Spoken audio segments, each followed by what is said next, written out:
सभी दोस्त आ गए? बहुत अच्छे। अरे वाह, ठीक है।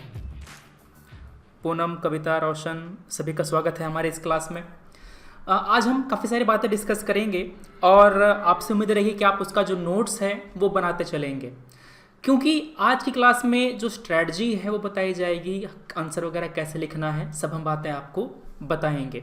ये सब बातें लिखी गई हैं मेरे बारे में, सब बातें आपको पता ही हैं। और हमारा जो अनअकैडमी का बैच है वो शुरू हो रहा है 9 अक्टूबर, आपका 9 नवंबर से नया वाला बैच। करंट अफेयर बैच जो मेरा वाला है वो आपको पता ही है, उसको ज्वाइन कर सकते हैं आप। जो फ़ी है अनअकैडमी की वो 1 साल की फ़ी है 49,000 और 2 साल की फ़ी है 72,000। जैसे ही आप referral code SN Live use करेंगे तो आपको आपकी फ़ी में 10% का जो डिस्काउंट है वो मिलता है। डिस्काउंट मिलता है प्लस मेरी जो पूरी गाइडेंस है वो आपको अवेलेबल होती है। आप मेरे साथ जो पूरी पढ़ाई है वो करेंगे। तो जो 12 महीने वाली फ़ी है वो पड़ जाएगा, आप उसमें पड़ जाएगा आपको 4,950 रुपये का डिस्काउंट, और जो 2 साल वाली फ़ी है वहाँ पर पड़ जाएगा आपको 7,200 रुपये का डिस्काउंट। तो कोड अप्लाई कीजिएगा SN Live, ये यूनिवर्सल कोड है, मतलब कि कोई भी कोर्स आप बाय करते हैं अनअकैडमी पे, चाहे वो UPSC का हो, IIT JEE, नीट, किसी का भी, स्टेट PCS का, सबके लिए ये सुपर कोड जो है वो अप्लाई होगा। वहाँ पर आपको डिस्काउंट मिलेगा, आपको मेरी गाइडेंस जो है वो अवेलेबल होगी। आपको मुझसे कुछ पूछना है, आप मुझे कांटेक्ट कर सकते हैं अनअकैडमी ऐप पर। वहाँ पर सुमंत कुमार सर्च करेंगे, मिल जाऊँगा मैं। आप वहाँ पर मुझे मैसेजेस भेज सकते हैं। वेबसाइट पर जाना, unacademy.com/@suman टाइप करना, आपको मेरी प्रोफाइल वहाँ पर मिल जाएगी। तो दोस्तों, अभी तक पढ़ा है हमने साइंस एंड टेक में जो डेवलपमेंट्स हुए हैं उनके बारे में, उनका एप्लीकेशन और उनका हमारे दैनिक जीवन पे क्या प्रभाव पड़ेगा, ये हमें पढ़ना बाकी है। हमने जो चैलेंजेस है उसे हमने विस्तार से कवर कर लिया था, और जो सॉल्यूशंस हैं उसको भी हमने विस्तार से कवर किया था कि आखिर क्या किया जाना चाहिए ताकि हमारे यहाँ जो विकास, हमारे जो साइंस एंड टेक है उसमें विकास हो सके, उसमें और डेवलपमेंट आगे हो सके। फिर आगे हमें डिस्कस करना है कि जो हमारा दैनिक जीवन है उसमें हमारे यहाँ साइंस एंड टेक का क्या रोल है, इन सब बातों को तो ध्यान से देखिएगा। ये जो हमारा साइंस एंड टेक का सेक्शन है इसमें हम लोग हेल्थ पर, एजुकेशन पर और जो दूसरे सब्जेक्ट हैं उन पर हम लोग डिस्कस करेंगे कि क्या क्या उनका प्रभाव पड़ेगा हमारे दैनिक जीवन पे। ठीक है, साफ कर लिया थोड़ा इसको। अब देखो, यहाँ पर केवल टॉपिक के नाम लिखे हुए हैं कि हमें इन सेक्टर में साइंस एंड टेक का यूज़ जो है वो करना है। फॉर एग्जांपल वैक्सीन डेवलपमेंट में, अब वैक्सीन का सबसे ज़्यादा ज़रूरत अभी कोरोना वायरस का है, मगर इसके पहले जो रोटा वायरस है इसके लिए वैक्सीन बनाई गई, जो पोलियो वायरस है इसके लिए वैक्सीन बनाई गई। बीमारियां जो होती हैं उनके लिए अगर वैक्सीन बना दिया जाए तो बीमारी वो होगी ही नहीं। तो समझो कितना फ़ायदा होगा, ध्यान से इस टॉपिक को समझना। ठीक है, वैक्सीन बनने का कितना फ़ायदा होगा तुम देखो। अभी जब वैक्सीन बना है तो बीमारियां नहीं होंगी, मतलब कि व्यक्ति हेल्दी रहेगा। जब वो व्यक्ति हेल्दी रहेगा तो वो अच्छे से काम कर पाएगा। चूँकि वो अपना अच्छे से काम कर पा रहा है तो उसको जो तनख्वाह है ठीक मिलेगी, उसकी सैलरी बढ़ेगी बाद में इंसेंटिव वगैरह के रूप में, तो उसका जो इनकम है, इनकम बढ़ेगा उसका।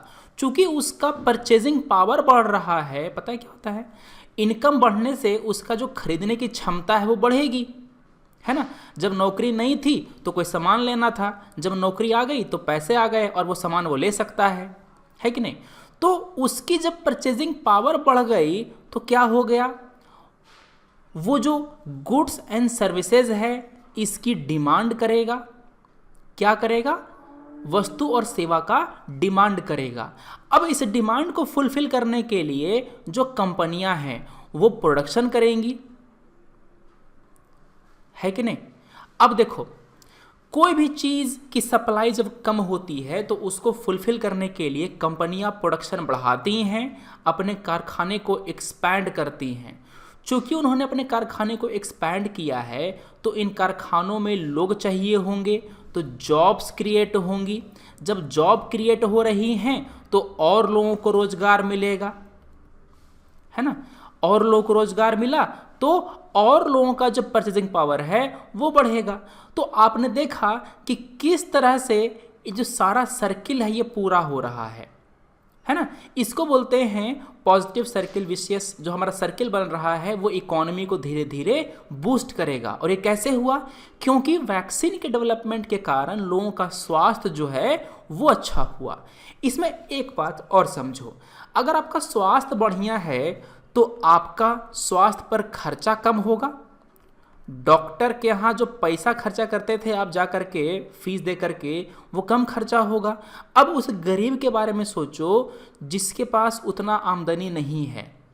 एक गरीब आदमी अगर उसको कोई बीमारी होती है तो उसका अच्छा खासा इनकम डॉक्टर के यहाँ ही चला जाता है और वो गरीबी रेखा के, पॉवर्टी लाइन के नीचे चला जाता है। समझ गए बात? तो ये सब समस्याएं ना हो इसके लिए क्या किया जाएगा? वैक्सीनेशन, टीकाकरण किया जाएगा। और ये कैसे होगा? जब टीका का डेवलपमेंट होगा। अच्छा, टीका का केवल डेवलपमेंट ही जरूरी नहीं है। टीका अगर महंगा हो तो क्या फ़ायदा? उस टीका को, उस वैक्सीन को सस्ता करना पड़ेगा। कोई दवाई सस्ती तब होती है जब उसका डेवलपमेंट एक बड़े स्तर पर होता है, जब उसको ऑफर अलग अलग कंपनी करती है। जैसे कोरोना वायरस की वैक्सीन अगर केवल एक कंपनी डेवलप करती तो वो तो अपना मनमाने दाम पर बेचती है कि नहीं। अब तो यहाँ पर समस्या हो जाता, चूँकि अलग अलग संस्थान जो हैं वो डेवलप कर रहे हैं कोरोना वायरस के वैक्सीन को, इसीलिए वो लोग करेंगे क्या? अपना अलग अलग ऑफर करेंगे, है कि नहीं। तो जब अपना अलग अलग ऑफर करेंगे उसमें तो क्या होगा? कॉस्ट जो है वो कम्पिटिटिव होगा और जो आपका वैक्सीन का कॉस्ट कम हो जाएगा। तो आपका पहला टॉपिक यहाँ पर हुआ वैक्सीन। दूसरा है टेलीमेडिसिन। ये क्या होता है? टेलीमेडिसिन का मतलब ये होता है कि आप मेडिकल सर्विसेज, जो इलाज है, डायग्नोस्टिक्स है, इसको रिमोटली सप्लाई करते हैं। क्या करते हैं? उसको हम लोग रिमोटली सप्लाई करते हैं। देखो क्या क्या करते हैं वो समझो। हम लोग करते क्या हैं, अगर कोई छोटी मोटी बीमारी होती है तो डॉक्टर के यहाँ जाने से कतराते हैं, सोचते हैं कि यार बस केवल सर्दी बुखार हुआ है, डॉक्टर के यहाँ क्या करने जाएं, पैसा खर्च हो जाएगा। जब तक बीमारी बड़ी नहीं हो जाती तब तक डॉक्टर के यहाँ जाते ही नहीं, तो वो समस्या हो जाती है। जो इलाज पहले 100 रुपये में होना था उसी इलाज को करने के लिए अब 1000 रुपये देने पड़ेंगे, क्योंकि घाव गंभीर हो गया है, बीमारी गंभीर हो गई है ना। तो करना क्या है? अगर आपके पास कोई चीप ऑप्शन मौजूद हो, मतलब डॉक्टर को आपने वीडियो कॉल किया, उन्होंने आपका जो समस्या है देख लिया, दवाई उन्होंने प्रिस्क्राइब कर दी। अब चूंकि आपको डॉक्टर के यहाँ जाना नहीं पड़ा, डॉक्टर का कुछ ज़्यादा खर्चा नहीं है, बस सर्विस का ही चार्ज है, तो वो आपसे पैसा कम लेगा, है ना। चूंकि इलाज सस्ता हो गया तो क्या होगा? आप उसको अफोर्ड कर पाएंगे, ज़्यादा उसको यूज़ कर पाएंगे। तो टेलीमेडिसिन का सबसे पहला जो फ़ायदा है कि वो जो इलाज उसको सस्ता कर देगा। दूसरा फ़ायदा ये है उसका एक्सेसिबिलिटी बढ़ाएगा। पहले आपको काफ़ी दूर जाना पड़ता था डॉक्टर के पास इलाज कराने के लिए, अब आप अपने घर पर बैठ करके इलाज करा सकते हैं। जो ओल्ड एज पीपल हैं इनको ले जाने में दिक्कत होती थी, तो इस ओल्ड एज पीपल को, बूढ़े लोगों को उनके घर पर ही ट्रीट कर सकते हैं। हाँ, ऑपरेशन वगैरह नहीं हो पाएगा, मगर जो मोटा मोटा जो इलाज होता है वो तो कर ही सकते हैं, देख करके, पूछ करके कि हाँ सिम्टम पूछा कि किसी कहाँ कहाँ दर्द है, कहाँ कहाँ क्या हो रहा है, और उनको दवाई लिख दी। समझ रहे हो? इतना मोटा मोटी काम तो कर सकते हैं। अब सर्दी है, बुखार है, इसमें क्या चेक करोगे? बुखार वगैरह चेक करने के लिए तो खुद ही चेक कर सकता है वो थर्मामीटर वगैरह ला करके। तो जो एक्सेसिबिलिटी है वो बढ़ेगी। एक बात और, मैंने आपको कल बताया था कि जो बड़े डॉक्टर हैं वो गांव में रहना नहीं पसंद करते। वो सोचते हैं कि यार हमने इतना पढ़ लिख लिया है, हम अपना गांव में क्यों अपना जीवन व्यतीत करेंगे, अपना टाइम वेस्ट करेंगे, वहाँ पर जीवन बर्बाद करेंगे। तो बड़े डॉक्टर जो हैं वो आपको रूरल इलाके में नहीं मिलते। होता क्या है, लोगों को शहर आना पड़ता है, ट्रांसपोर्टेशन का खर्चा लगता है। एक एक पॉइंट नोट करते चलो, सब लिंक होगा और आपका एसे में काफ़ी काम आएगा, जीएस में आपके सारे पॉइंट काम आएंगे। तो देखो, जो ट्रांसपोर्टेशन है वो आपको खर्चा लगेगा, आपको फिर जाकर शहर में रहेंगे तो वहाँ खर्चा लगेगा 1 दिन 2 दिन। तो ये सब चीज़ें बचेंगी जब गांव का जो स्वास्थ्य केंद्र है वहाँ पर एक छोटा वाला डॉक्टर तो रहता ही है ना। गांव का जो स्वास्थ्य केंद्र है वहाँ पर छोटा डॉक्टर रहता है। छोटे डॉक्टर को अगर बड़ा डॉक्टर शहर से इंस्ट्रक्ट करे वीडियो कॉल के ज़रिए चाहे किसी और तरीके के ज़रिए कि पेशेंट में ये टेस्ट कर दो, वो चीज़ें देख लो, ये इंजेक्शन लगा दो, तो छोटा वाला कम से कम इतना तो कर ही लेगा, है ना। और बाकी जो कॉम्प्लेक्स काम है बड़ा डॉक्टर कर ले, तो जो एक्सेसिबिलिटी है वो इम्प्रूव हो जाएगी। जो गरीब लोग हैं, गांव के लोग हैं, वो अच्छे डॉक्टर को, बड़े डॉक्टर को भी अफोर्ड कर पाएंगे, एक्सेस कर पाएंगे। समझ गए। तो ये सबसे अच्छा उपाय है, मतलब कि हेल्थ सर्विसेज को गांव तक, रूरल इलाके तक एक्सटेंड करने का टेलीमेडिसिन के ज़रिए। क्लियर है। क्या करेंगे इसमें, टेलीमेडिसिन में जो ट्रीटमेंट है वो करेंगे, डायग्नोस्टिक्स है वो करेंगे। अरे इतना भी देखा गया है कि जो डॉक्टर्स हैं वो रिमोट से, रिमोट मतलब टीवी का रिमोट नहीं, दूर से ही वो ऑपरेशन कर सकते हैं रोबोट्स के ज़रिए। अभी इंडियन एक डॉक्टर है, उन्होंने ही इलाज किया था, हार्ट का उन्होंने ऑपरेशन किया था। अगला टॉपिक हमारा है बायोटेक्नोलॉजी। सोचिए बायोटेक की फील्ड में क्या क्या क्रांतिकारी मतलब क्रांतियाँ होंगी अगर साइंस एंड टेक डेवलप हुआ है, और क्या क्या हमारे जीवन पर यह असर डाल सकता है। सोचो, बायोटेक के अंतर्गत कई सारी चीज़ें आती हैं। पहला आता है मानव शरीर, दूसरा आता है फसल, काफ़ी सारी चीज़ें, जैसे कि आपका ह्यूमन बॉडी में हम लोग जीन को एडिट कर सकते हैं। जो जेनेटिक बीमारियां हैं, जेनेटिक बीमारी, इसको हम लोग ठीक कर सकते हैं, है कि नहीं। तो इसको हमने ठीक किया, प्लस जो क्रॉप्स हैं, फसल हैं, फसल में हमने बदलाव ला करके, चेंजेस ला करके, उसमें हमने इम्प्रूवमेंट ला करके फसल की प्रोडक्टिविटी बढ़ा दी, उत्पादकता बढ़ा दिया। उसका जो शेल्फ लाइफ है, शेल्फ लाइफ का मतलब ये होता है कि वो अनाज को आप कितने समय तक स्टोर कर सकते हैं। उम्मीद है कि आप लेक्चर का फ़ायदा उठाएंगे और जहाँ जहाँ ज़रूरत पड़ेगी आप वीडियो को बीच में पॉज करके नोट्स बनाते चलेंगे। ठीक है, छोटा सा वीडियो है, आप आराम से नोट्स बना सकते हैं लगातार अच्छे से। तो ये सब बातें हैं। तो ह्यूमन बॉडी में जेनेटिक बीमारियां आप ठीक कर सकते हैं, क्रॉप्स के लिए आप डेवलपमेंट कर सकते हैं, जैसे कि आपका मस्टर्ड है, जीएम मस्टर्ड है, ठीक है ना, बीटी ब्रिंजल है, बीटी कॉटन है। ये सब कैसे बना है, ये सब जो बायोटेक है इसकी मदद से ही बना है। ठीक है, और वैक्सीन भी हमारे बायोटेक्नोलॉजी के अंतर्गत ही आती हैं, वो भी जीन वगैरह को एडिट करके, चेंज करके ही वो सब बनाया जाता है। तो ये एप्लीकेशन हो गया बायोटेक्नोलॉजी का। ठीक है, कई सारे टॉपिक हैं। एक आपका है बायोफोर्टिफिकेशन। इसमें करते क्या हैं, दूध की शक्ति बढ़ाते हैं। आपने एक जो आता है ना प्रचार टीवी पे, हॉर्लिक्स का चाहे किसी और का, वो लोग दूध में मिला देते हैं, कहते हैं कि दूध की शक्ति बढ़ गई। तो क्यों ना यही तरीका हम लोग अपनाएं दूसरी चीज़ों में। नमक में हमने आयोडीन मिला दिया, क्या हो गया, आयोडाइज्ड नमक, घेंघा रोग नहीं होगा। वैसे ही आटे में, गेहूं का जो आटा होता है उसमें अगर हम विटामिन मिला दें, आप कभी गए हैं होम्योपैथी वाले डॉक्टर के पास, वो मीठी मीठी गोली में जो ट्रांसपेरेंट कलर का जो दवाई मिलाता है ना, तो वो मीठी मीठी गोली असर नहीं करती, जो दवाई मिला रहा होता है लिक्विड वाला वो असर कर रही होती है। समझ गए। तो क्यों ना आटा को बना दें मीठी गोली और विटामिन इसमें डाल दें, तो जब रोटी बनेगी तो उसमें विटामिन से परिपूर्ण होगा और जो माल न्यूट्रिशन की समस्या है वो समस्या सॉल्व होगी। समझ रहे? हमारे यहाँ अधिकांश जो लोग हैं वो खाना खाने के बाद सोचते हैं कि हमें सब कुछ पोषण मिल गया, रोटी चावल खा लिया, सोचते हैं कि इतना हो गया। नहीं, that is not a balanced food. Balance food अलग होता है जिसमें आपको जो जो न्यूट्रिएंट चाहिए वो सारे न्यूट्रिएंट मिलने चाहिए, केवल रोटी चावल से नहीं मिलता। जो आपका सीजनल फ्रूट है, सीजनल सब्जियां हैं, वो सब भी खानी मतलब चाहिए। अब शहर में, खास करके बड़े शहर में सब्जियां इतनी महंगी होती हैं कि लोग अफोर्ड नहीं कर पाते, फल को तो छोड़ ही दो। तो इन सब में जो बायो फोर्टिफिकेशन है वो काफ़ी ज़्यादा हेल्प करेगा।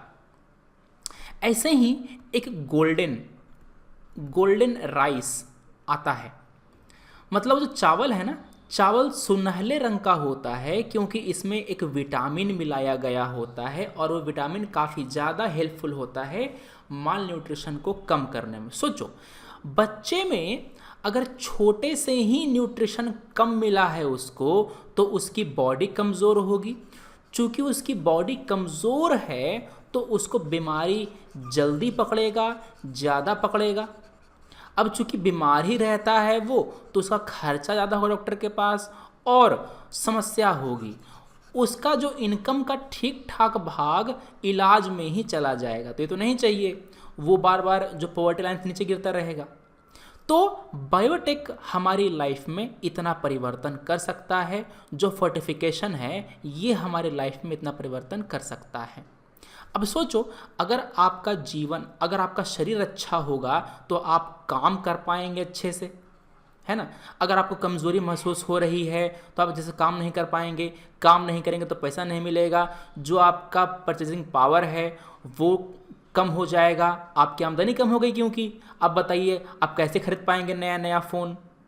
चूँकि आप डिमांड ही नहीं कर रहे गुड सर्विसेज की, तो सप्लाई कहाँ से करेगा कंपनी? वो लोगों की छटनी शुरू कर देगा कि यार हमारा माल नहीं बिक रहा है, तुम नौकरी से हट जाओ अब, क्योंकि बनाने का ज़रूरत नहीं है अब सामान। तो जो अनएम्प्लॉयमेंट है वो बढ़ जाएगा। समझ रहे बात? तो यहाँ पर भी एक साइकिल चलेगी। अगर सही से काम न हुआ तो, अगर आपका बॉडी ढंग से हेल्दी नहीं रहा तो। क्लियर बात? अगला है desalination of water, disease diagnostic, delivery of drugs, health monitoring through fitness watch and apps. देखो, जो हमारे कोस्टल इलाके होते हैं, मतलब जो तट पे, जैसे कि बंगाल हो गया, उड़ीसा हो गया, नीचे आंध्र प्रदेश है, तमिलनाडु है, इन सब इलाकों का जो ग्राउंड वाटर होता है, ग्राउंड वाटर में सॉल्टी, समुद्र का पानी रिस जाता है और थोड़ा सा नमकीन लगता है, तो उसको डिसैलिनेट करना पड़ता है। और इसके लिए भी जो साइंस एंड टेक है वो ज़रूरी है।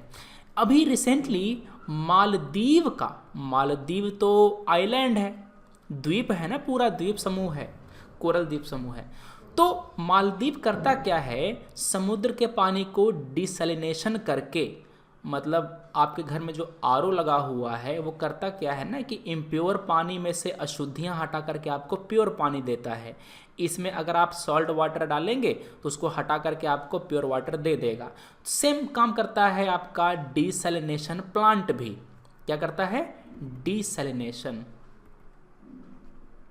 प्लांट। ये पौधा, वो पौधा नहीं है, ये मशीन है, ठीक है ना, प्लांट है, मशीन है। इसमें अगर आप नमकीन पानी डालेंगे तो आपको साफ पीने लायक पानी देगा। अब मालदीव का वो सिस्टम ही खराब हो गया, वो मशीन ही खराब हो गया। तो भारत ने क्या किया, इंडिया ने अपने एक शिप पर लाद करके वो मशीन मालदीव भेजी थी। हम वहाँ पर पानी साफ कर करके सप्लाई कर रहे थे।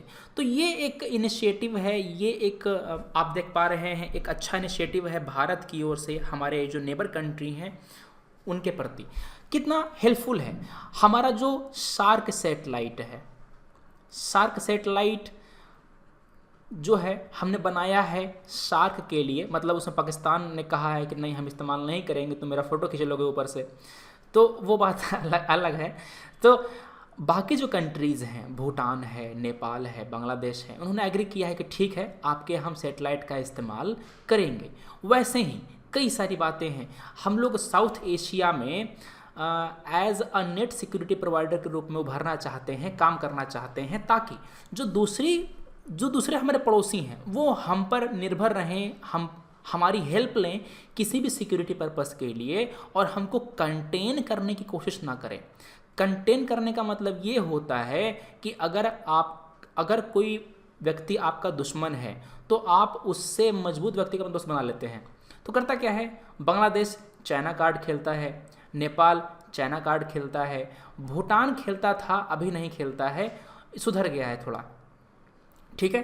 तो यहाँ पर साइंस एंड टेक काफ़ी हेल्प कर सकता है अंतर्राष्ट्रीय संबंधों को इम्प्रूव करने में। हम बताएंगे आगे इसको, ठीक है ना, किस तरह से एजुकेशन में, डिजास्टर में, इकोनॉमी में, इंफॉर्मेशन टेक्नोलॉजी, आपका इन्वायरमेंट में, इंटरनल सिक्योरिटी में, इन सब इलाकों में, इन सब एरिया में किस तरह से हेल्प कर सकता है साइंस एंड टेक, वो सारी बातें हम आपको बताएंगे, है ना। सब कुछ कवर करेंगे, आप नोट्स बस लिखते चलना, ठीक है। चलो, तो ये बातें हो गई। और आप में से किन्हीं को भी अगर अनअकैडमी सब्सक्राइब करना है तो SN live referral code use करेंगे, आप मेरे गाइडेंस में पढ़ेंगे, आप मेरे नोट्स सारे पाएंगे। और यहाँ पर आपको प्रीलिम्स और मेंस दोनों का जो कंप्लीट प्रिपरेशन है वो कराया जाएगा। 16 नवंबर से बैच शुरू हो रहा है, ये 1 ईयर बैच है। इस बैच के साथ साथ आपको जो ऑप्शनल के कोर्सेज हैं वो भी लॉन्च हो रहे हैं, उनको भी देख सकते हैं आप। तो आप कोई भी सब्सक्रिप्शन लेते हैं अनअकैडमी पे, आप SN लाइव कोड यूज़ कर सकते हैं, आपको जो डिस्काउंट है वो मिलता है। अब हम मिलेंगे अपने अगले वीडियो में। Thanks for watching, take care, जय हिंद।